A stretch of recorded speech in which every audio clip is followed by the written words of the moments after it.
Thank you for joining us. My name is Jenny Pagel-Guile, and I am the Executive Director of the National Pancreas Foundation. Our mission is to provide hope for all of those suffering from pancreas disease through funding cutting-edge research, providing support and education, and advocating for better services and access to care. Some of the impact of the National Pancreas Foundation is awarding over 5 million grants to up-and-coming researchers to keep them in the pancreas field and moving care and treatment forward. We've endorsed over 180 centers of excellence across the country, from cancer, pancreatitis, and pediatric, recognizing that there are needs for all of our patients and, again, elevating the highest level of care. We also provide a variety of programs to volunteers, care providers, and medical professionals as well. There are many ways that you can be involved in the Pancreas Foundation, as well as several resources available online and on demand. We have the animated patient that provides detailed information about the diagnosis as well as the pancreas itself. We co-sponsor Camp Hope with Rebecca's Wish, our first pediatric pancreatitis camp in the country, and we provide nutrition support through our cookbook services and online webinars. All of this information can be found on our website, as well as a listing of all of our active centers of excellence. Across the country, we have over 30 chapters. These are volunteers and individuals who provide support to each other. They also provide grassroots efforts at tabling at local health fairs, providing fundraising support and education. They also sit in on advocacy calls at the local and national level. We would love to have you join us if you are able, or you can start a chapter in your community. Reach out to our staff if you would like to receive more information. Again, we have a full calendar of events, virtual and in person, on our website. We have an assortment of galas across the country. We have patient education events coming up in person, as well as medical professional events. And again, all of our webinars are available on demand online. The best way to stay up to date is to subscribe to our monthly newsletter. We also are on a variety of social media, so make sure that you follow us and share with your community and peers. We would love to have you join us. I would now like to introduce our speaker, Dr. Chirag Desai, and he is an abdominal organ transplant and hepatobiliary pancreatic surgeon with special interest in the field of chronic pancreatitis and autologous islet cell transplantation. He trained in general surgery in India at the King Edward Memorial Hospital in Mumbai, the largest tertiary care center in India.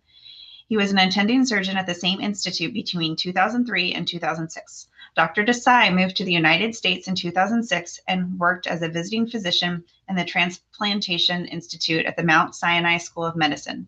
Between 2007 and 2010, he did his abdominal organ transplant surgery fellowship at the Georgetown University Hospital in Washington, D.C. Dr. Desai has been an active member of surgical teams at various institutions, including serving as an assistant professor of surgery at the University of Arizona, where he was involved in starting a new intestinal transplant program. He returned to Georgetown University Hospital and its Transplant Institute, where he was the founding director of the autologous islet cell transplant program and was promoted to associate professor of surgery. He received a research grant from the National Pancreas Foundation in 2015 for studying islet engraftment in different liver models. He moved to the University of North Carolina at Chapel Hill in 2016 as surgical director of liver transplantation, initiating a new chronic pancreatitis and autologous islet cell transplant program, which he currently directs. The program emphasizes on the recurrent and chronic pancreatitis, as well as islet cell autotransplantation, along with other complex pancreatic disorders. He was promoted to full professor of surgery in 2019, and in 2023, he became the division chief of abdominal transplantation and executive medical director for UNC Healthcare Center for Transplant Care. He became George F. Sheldon Distinguished Professor of Surgery in 2025. He has published several manuscripts in the field in the prestigious journals, including but not limited to the American Journal of Transplantation, Transplantation, Pediatric Transplantation, Journal of the American College of Surgeons, and others. Thank you so much for joining us today, Dr. Desai. Hello, I'm Chirag Desai. I am Chief of Abdominal Transplant and Medical Director at University of North Carolina, Chapel Hill Transplant Center. I'm also a director of a chronic pancreatitis and islet cell autotransplantation program. And today I'm going to talk about the various surgeries for chronic and recurrent pancreatitis. So Chronic pancreatitis is a disease of pancreas where the both endocrine and exocrine function gets affected. But basically, it starts as acute inflammation, going into the recurrent acute inflammations, which causes a chronicity of a problems in this gland. Incidence of a chronic pancreatitis is 1.6 to 23 per 100,000 population according to the NIDDK, and the prevalence is around 10 to 30 per 100,000 population. So these patients have three major issues. One is a pain and recurrent attacks of the acute pancreatitis. So they require narcotics, admissions. They have a suffering and learning and education if they are young adults. Uh, Many of them, they become disabled because of the narcotic dependence. Second problem is a type 3C pancreatogenic diabetes, where the functions of the glucagon and insulin both are compromised, and hence there is a lot of variations in the sugar. And in the chronic pancreatitis patients, there is an increased risk of pancreatic cancer. So our treatment goals are to improve the pain and improve the quality of life. And we want to prevent the brittle type 3C diabetes.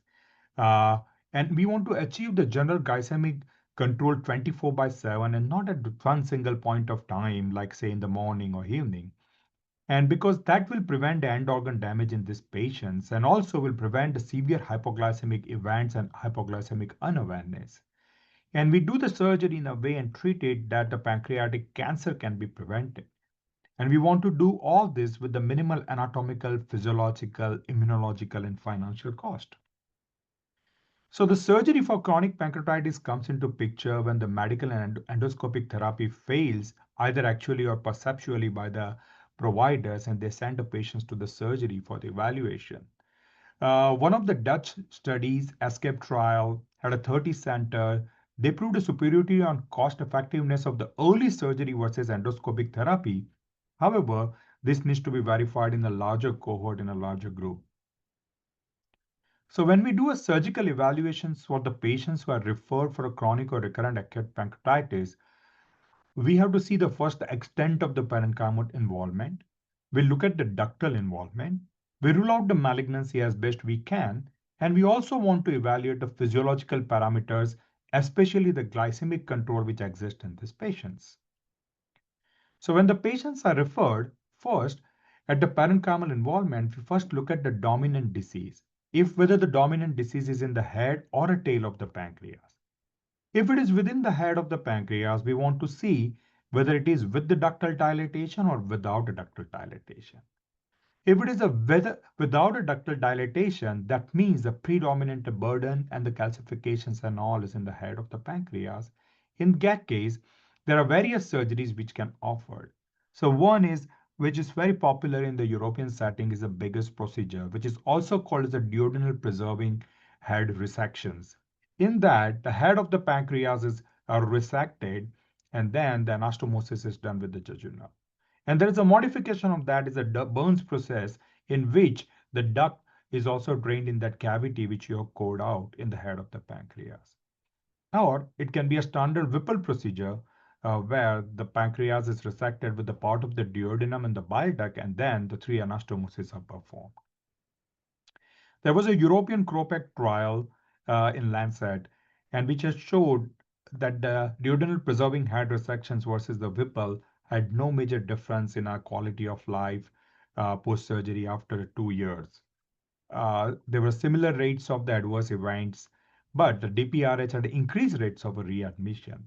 But I think it boils down to the comfort of the surgeons and the experience of the center which they offer, and both will have a good results. Then, if you have a dominant disease in the head of the pancreas with a severely dilated duct, in that case, we can do a phrase procedure. In the phrase procedure, the head of the pancreas with the calcification burden is cored out and the whole pancreatic duct is laid open. So it will something look like this. All stones will be removed and the posterior wall of the parenchyma is the only one which is saved, and the pancreaticojejunostomy is done. This is the extension of the Pistorius procedure in which originally only the duct was opened and then the pancreaticojejunostomy is done. So Pistorius procedure is usually done only for the big stones without any major mass. lesion in the head of the pancreas. Once you have calcifications and the bulk in the pancreatic head, which requires a coring as well, then you do a freeze procedure. Then it comes to a dominant disease in the tail of the pancreas.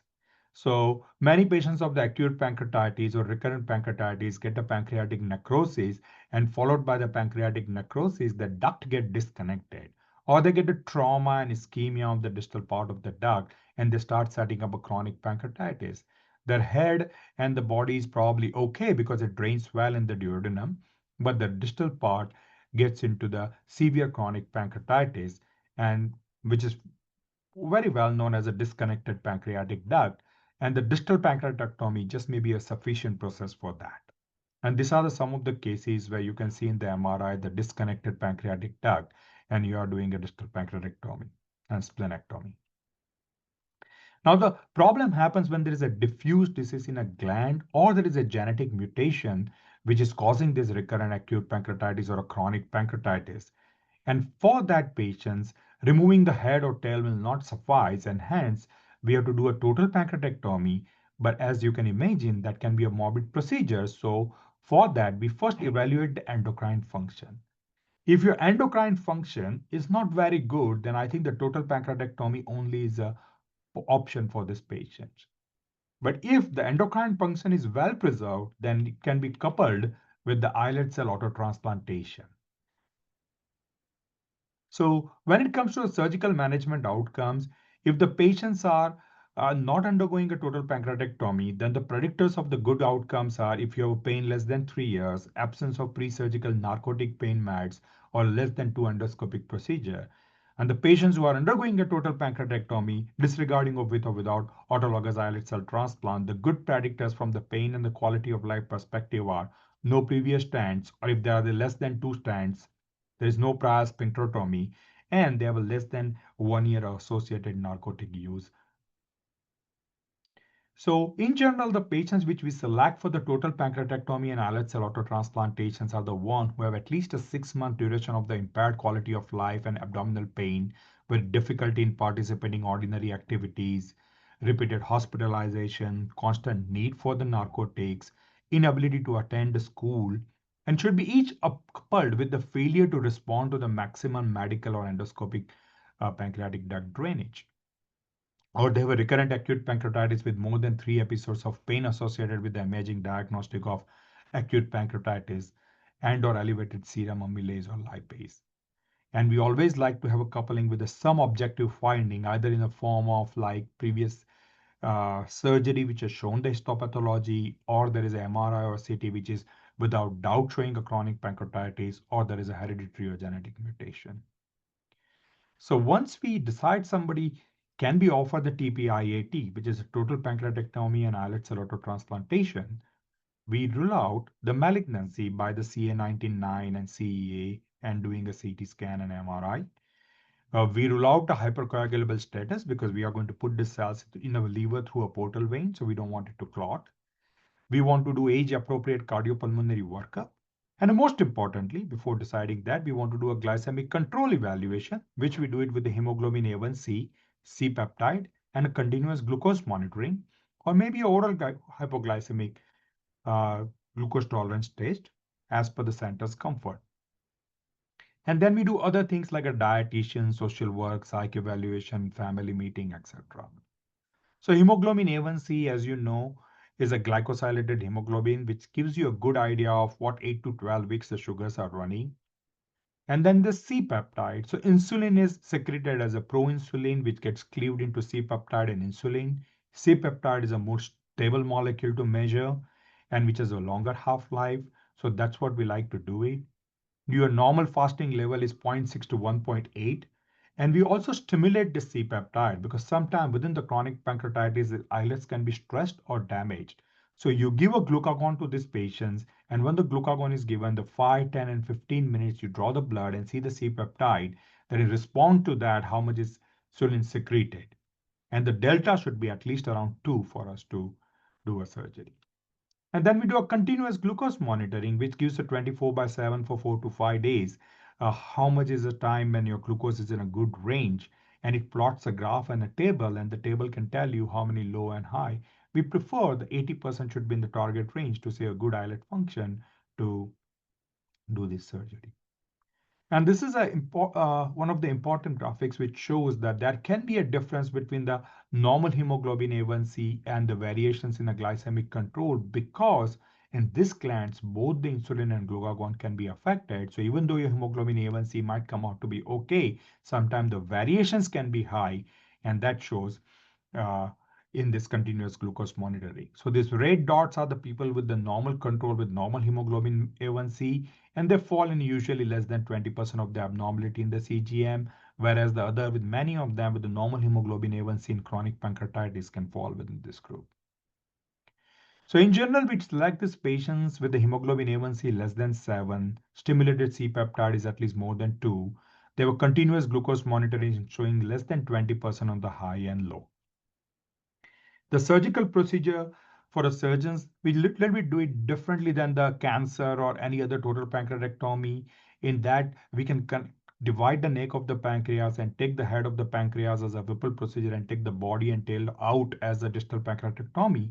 But because we don't want to induce the inflammation of cutting and we don't want to devascularize the gland before we take it out, for TPAIT, we dissect around the pancreas, we preserve the blood flow via the GDA and the splenic artery and splenic vein, and we dissect out the pancreas in a way that will look like this and will be only hanging on a splenic artery, GDA, and the splenic vein behind. And then we can give a heparin, ligate this vessel, and take it out so your warm ischemia time is less than a minute. And then it goes to your facility for the digestion, and during that time, we do a hepaticojejunostomy and the duodenojejunostomy. In the clean room, the excess of the fat is removed, the pancreatic duct is cannulated, and it's put in the collagenase. And then the pancreas, the duct is distended, and it is cut into small pieces and put with the neutral protease into this Recordis chamber for the enzymatic digestion. We want to intermittently see the samples to see it's not over digested or underdigested. And once it's digested, the pellets are formed. It is put in this bag with the albumin and heparin and given to us for infusion. Now, just going back on the islets is usually 1 to 2 grams, and that is only 1 to 2% of the normal pancreatic tissue. They are the group of the cells like alpha, beta, etc., and hence they can vary in a size like this. So 150 microliter is considered as a 1 islet equivalent per kilogram, and the results are measured as how many islet equivalent per kilograms you have obtained and what is their correlation with the outcome. So once those cells are brought in the OR, we infuse the cells through a splenic vein stump or through the umbilical vein into the liver directly via cannula, and intermittently taking a pressure so that portal pressure is not going too high. Sometimes it can be also injected through the interventional radiology by putting a straight cannula into the liver percutaneously after the surgery. Now, this transplanted islet in the first 0 to 5 days are just like sensing into the pre-synostoid spaces, and there is a poor connections with the extracellular matrix. There is some central apoptosis is happening. Usually in 3 to 14 days, some engraftment start, and that process can go on for a month. And over a year, that has to be maintained by remodeling. And as you can imagine, these islets are challenged at every stages. Once they are staged in and out of the pancreas, the immediate cell loss when they are put in the liver, and then sometimes the engraftment and environment is not conducive, and the growth and maintenance cannot be happened. So prevent at all these stages, we can do the things like giving anti-inflammatory medications like a TNF alpha blockers and IL-1 beta blockers. And we also give a heparin drip to these patients to prevent the portal vein thrombosis and preventing islets from clumping with each other. And we give insulin drip to these patients to maintain their blood sugars within 90 to 120 so the new islets are not right away stressed. If you get a more than 5,000 islet equivalent per kilogram for body weight, you will get excellent results. You're most likely to be insulin independent. If you get a less than 2,500 idle equivalent per kilogram, then most likely you are going to require insulin. But if it is in between, then depending upon how good the engraftment is, some people will come off the insulin and some people may continue to require it. And these are the various series which are shown in the anywhere between like at 5 to 10 years, between 20 to 30% of the patients who can be insulin independent. And this is similar graphs in the youth, which can be increased more, up to 40% can be insulin independent for a long term. All of us get caught with the insulin independence, but what defines the success is not insulin independence. The what defines the success is you're improving quality of life, getting off the painkiller, and getting back to your life. But most importantly, prevention of the brittle diabetes. So this is one continuous glucose monitoring of the patients who did not have autologous islet cell transplant for total pancreatectomy for a cancer. And you see in some part of the days when the patient takes the insulin, the sugars are okay, but rest of the day they are all over the place. Whereas this patient who had islet autotransplantation, he did not make it to insulin independent group, but overall glycemic controls was very solid, and that will prevent the end organ damage, and that will take care of his coronaries and kidneys and etc. And it's also important not to have a hypoglycemic uh, uh, episodes, because that severe hypoglycemic events and episode can cause life, uh, cost life.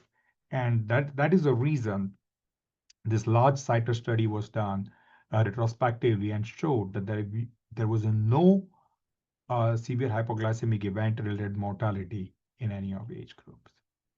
The patient gets excellent 10 years and 15 years survival, almost up to 93 and 85%. High-risk patients are older age at the TPIT, extremes of the weight, pre-existing diabetes, or a daily opioid requirement before surgery. And the low risk would be a longer pancreatitis duration, later years of receiving a TPIT within the disease process, and genetic mutation. The most important is to have a sustained glycemic health with or without graft function in the long term.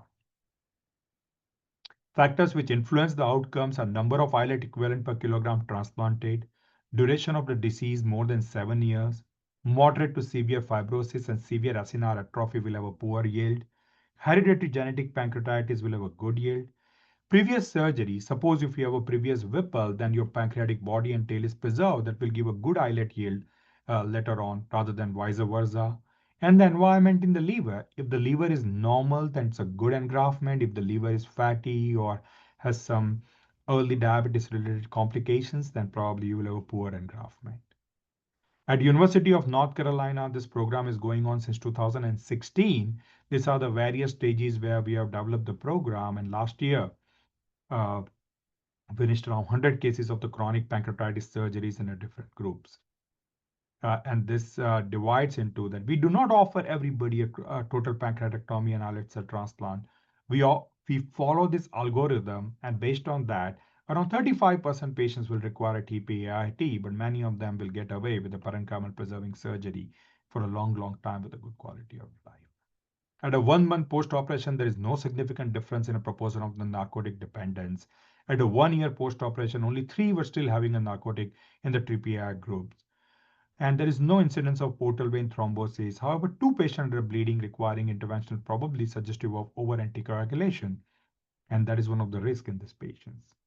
12 out of 34, 35.3% were insulin independent, and no patient had a severe hypoglycemic episode or hypoglycemic unawareness. So in summary, the surgery for chronic pancreatitis should be tailored as per the need of that patient. Islet autotransplantation is accepted as a standard of care and no more experimental procedure. Timing of the procedure is critical to the success. Prevents TPIAT prevents brittle diabetes and no reported hypoglycemic deaths in a larger CITR study, and the good term long-term patient survival with enhanced quality of life and the low rate of diabetes-related mortality is observed in these patients. Thank you.